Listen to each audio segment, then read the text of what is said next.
So, before I spark this up, I'm gonna go to this website that I'm looking at. And every once in a while I just gotta drop one like this. Because I'm looking at stuff and I am totally taken aback. Or totally surprised. But not taken aback. I'm just, it's like a pleasant surprise. It's like, oh, this moved me. I'm gonna read the title. The jihadists plan to use women to launch their next incarnation of ISIS.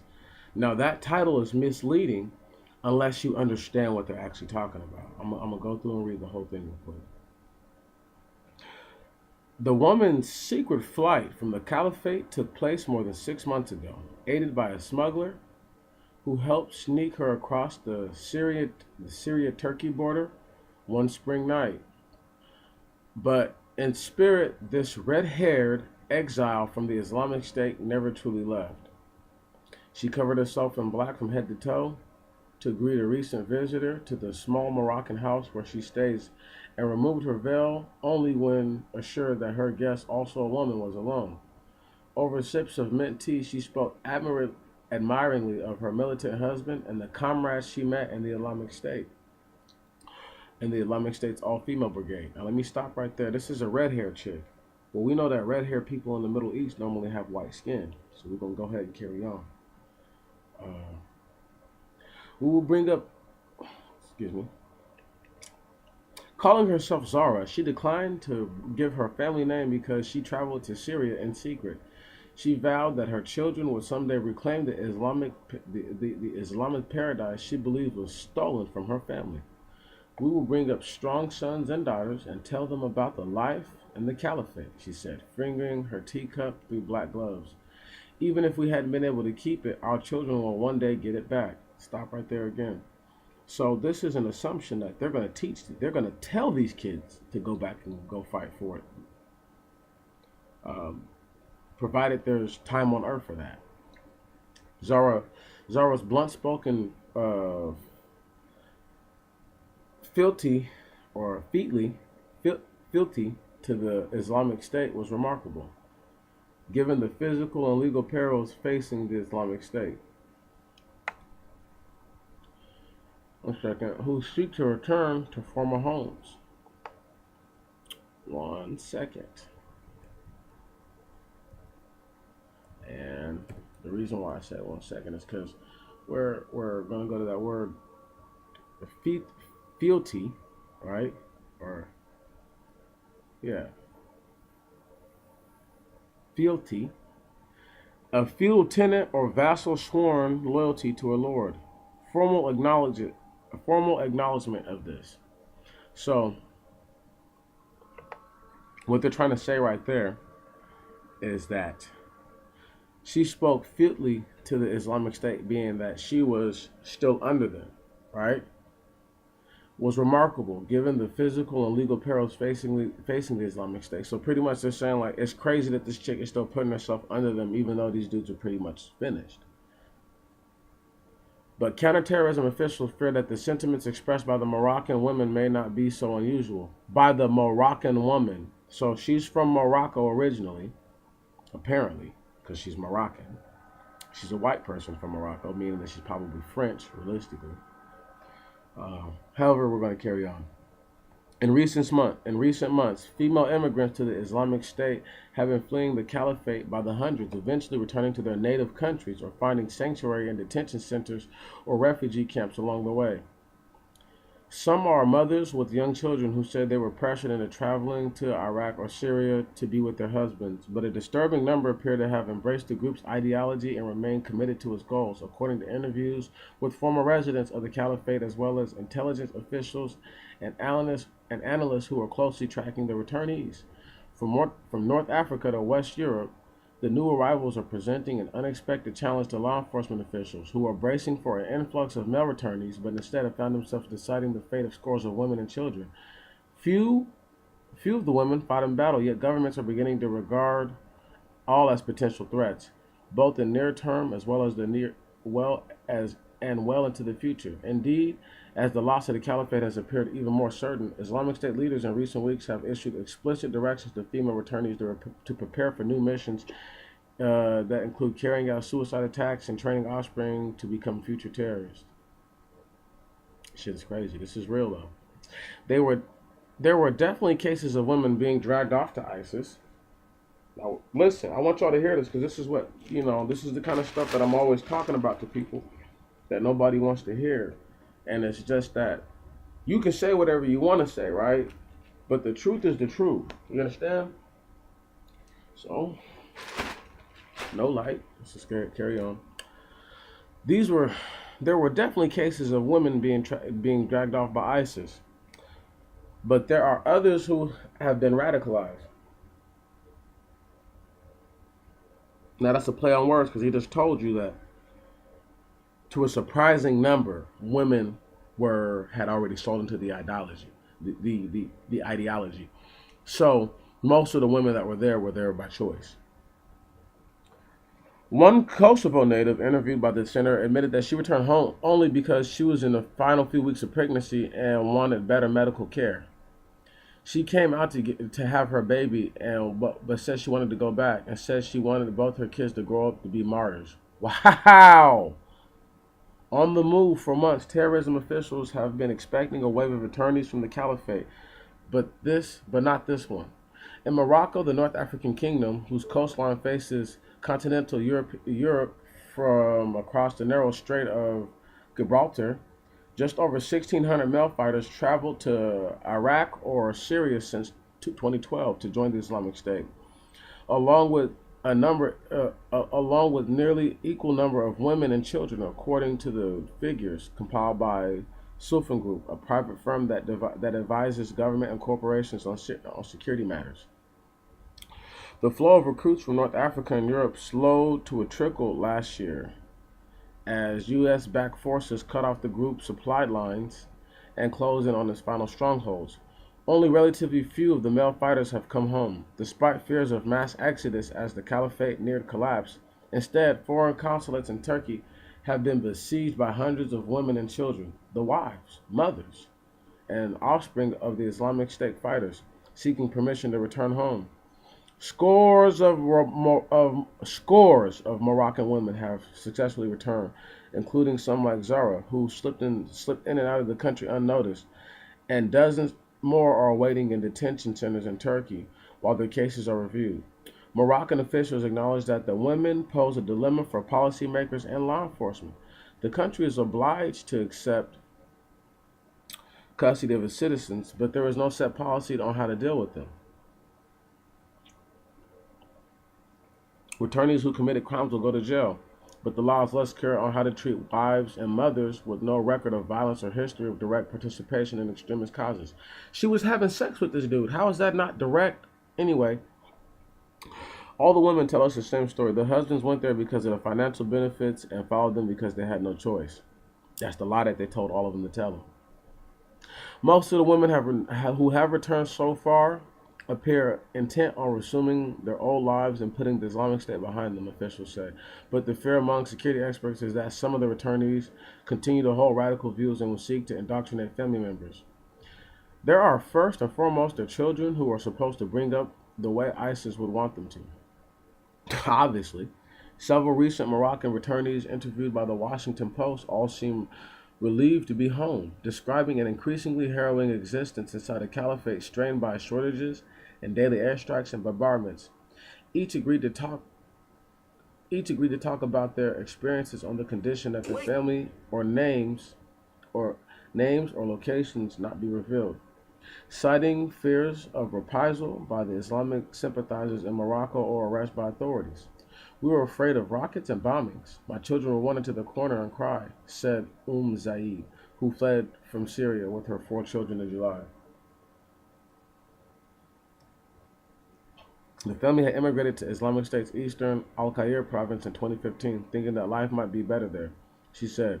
But once inside the caliphate, she found herself mostly confined to her house and feeling suffocated by the Islamic State's strict codes. Her husband, an employee in the local arms department, decided that the family would return to Morocco. But someone learned of his escape plan and betrayed him. The husband was arrested while Zaid and her children joined with other Moroccan families in fleeing northward toward the Turkish borders. We had to cross with our kids by foot, she said. Yet, months later, signs of Islamic State influence persist. Most of the women interviewed continue to wear conservative garb mandated by the Islamist militant group, included the niqab, cover a heavy veil that covers everything but the eyes. That's my right. I can wear whatever I like, snapped Khaled, another recent returnee who brought three children home to Morocco, including one that was born in the Islamic State. Allah gave the niqab to the woman. Zora was more candid in describing her initial attraction to the Islamic State. She acknowledged that it had been her idea to move to Syria and that she persuaded her husband to listen. She persuaded her husband first to join the terrorist group soon after the caliphate was officially declared in 2014. I actually pushed my husband that we should travel, she said, arriving in Syria. Her husband trained as a fighter and soon became a martyr for the caliphate. Thanks to God, said Zara, a woman in her late 20s with pale skin and long henna-tinged tresses. I loved him, but we all make sacrifices for our beliefs. These people aren't shit. Do you know how sick you have to be to say that? Bruh, you have to be sick, bruh. Zara eventually remarried, and obtained a job in the Islamic State media service, where women who were generally barred from combat duty could serve a useful role in shaping the group's propaganda. She described being particularly inspired by Fatia Majati, the 56-year-old widow of Moroccan terrorists who rose to become the leader of the Islamic State's Al-Qanta Brigade, an all-female detachment that polices the group's strictures. I think that's supposed to say structures against wearing makeup or showing bare skin. Because that is strictures. I don't know if that's a real word. I'll have to look it up. Majadi's reputation as a harsh enforcer of the group's legal code is supported by multiple witnesses and court documents that describe floggings of women suspected of breaking the rules, reached by the post through an intermediary. Majadi said her current situation did not allow her to answer questions. One moment, let me go ahead and break something down. So if y'all ain't hearing this right now, these are white people, for the most part, who joined up, went to these places, and radicalized their husband. So this was a white woman who was married to Habibu. Was like, let's go to Syria. Got Habibu to go over there, get killed, married another dude, and look, she's still good to go. With her babies from multiple dudes, making her a whore. Man, look, dude. Like I said, we're gonna go. We're gonna do this because the page is trying to act funny on me. 1 second. Zara would soon join the brigade. She recalled how, in meetings, Majadi would lecture other members about the obligations of serving as a woman in the Islamic State, including the duty to marry an Islamist militant and raise children to be soldiers of the caliphate. It was and still is our duty to have children and bring them up the right way, Zara said. She was unsure about the fate of her second husband, who stayed in Syria to help defend an enclave that they both knew was probably doomed. And at least in its current form, we thought that even if they would try to destroy the caliphate, it will live on, she said, as long as we spread the idea of the Islamic State. See, once again, to destroy something is not to obliterate, to eviscerate it, to totally make it non-existent. That is not to destroy you. To destroy you is to break you into pieces. You see? Right?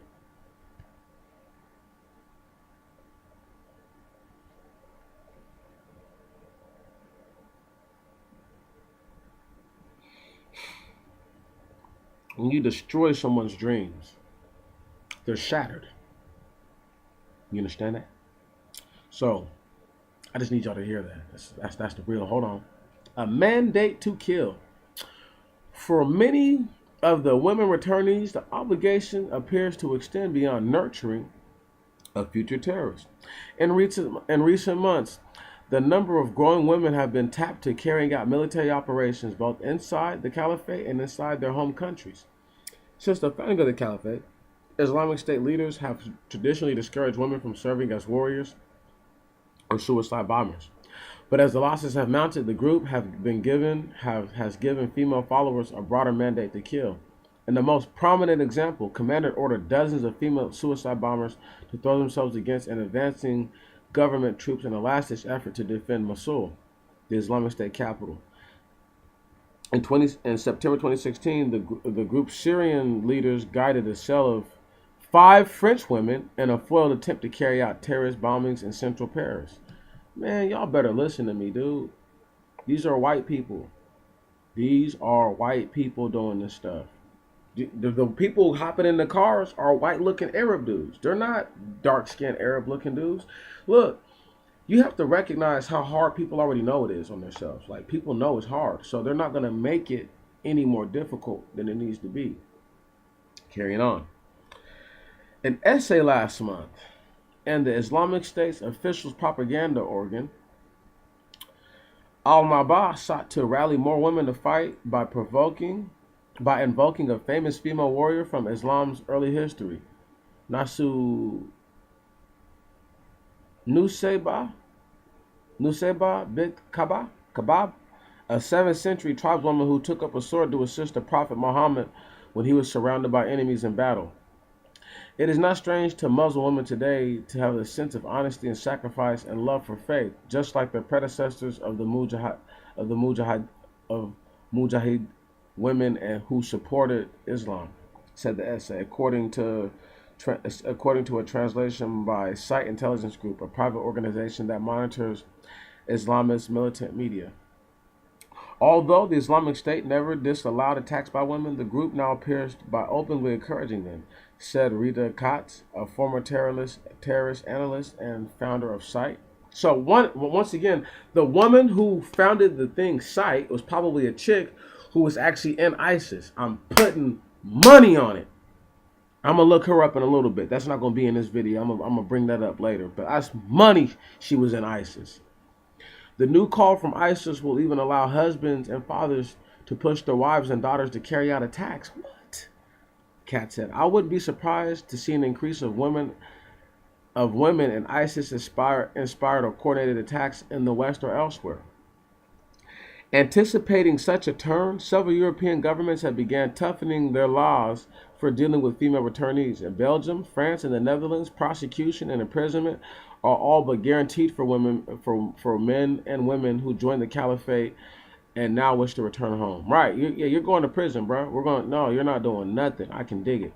The Belgian government, after initially allowing some women and children to resettle in their former neighborhoods, is now preparing criminal proceedings against 29 female citizens who are seeking repatriation from Turkey, Iraq, or Syria. Right, repatriation. The key word there being patriot. Patriarchy. So they're saying that we don't want to be of them. We want to say that we're actually from Belgium again. And anyway, man, the prevailing perception of women as victims has mostly vanished because of the political backlash over the March 2016 attack in Brussels and recently well-publicized cases which the children of returning families sought to radicalize classmates at school. Belgian counterterrorism officials say. Wow! Have you ever heard of some shit like that? See, that's the kind of shit I'm talking about right there. Man. The worry among European security experts is that some returnees will retain their radical views even after spending time in prison. Obviously, because you're going to put them all in prison, so they're going to put plans together. They're going to be way better organized. Anyway, that's not even here nor there.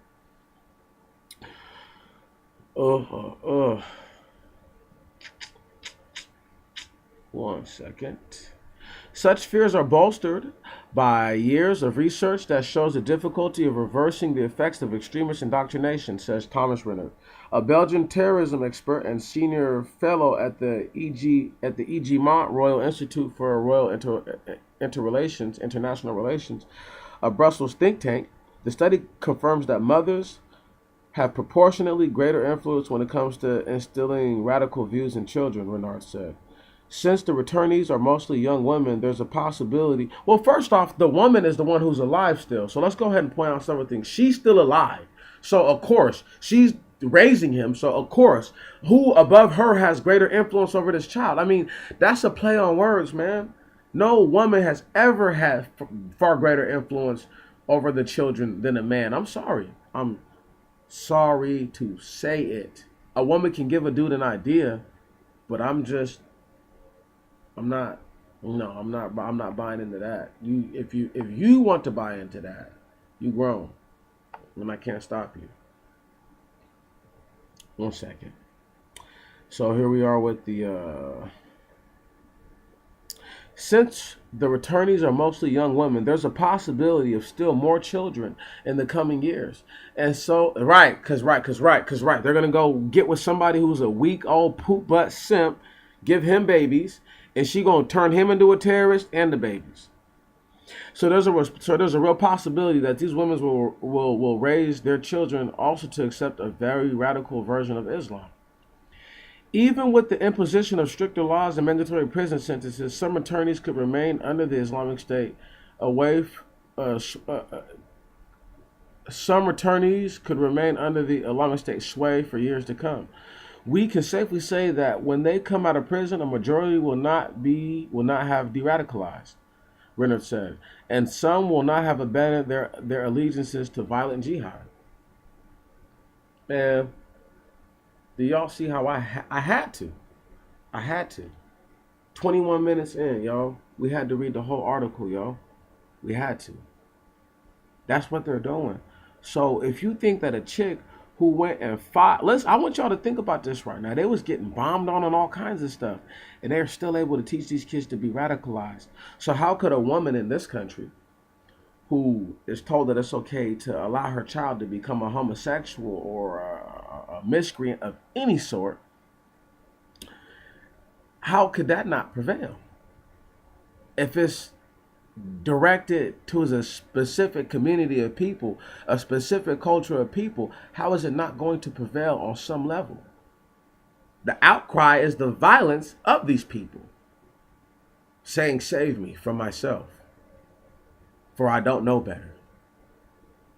Because when you do know better, it's not just when you're taught better. See, to be taught better is one thing. To know better is a whole nother. Can you freaking dig it? Right on? Right on. So with that said, if you as a man are willing to overturn your influence as a man, you influence everything. Everything, bruh. Women are full of bad ideas. Full of bad ideas. I can't stress it to you enough. I can't stress it to you enough. Anyhow.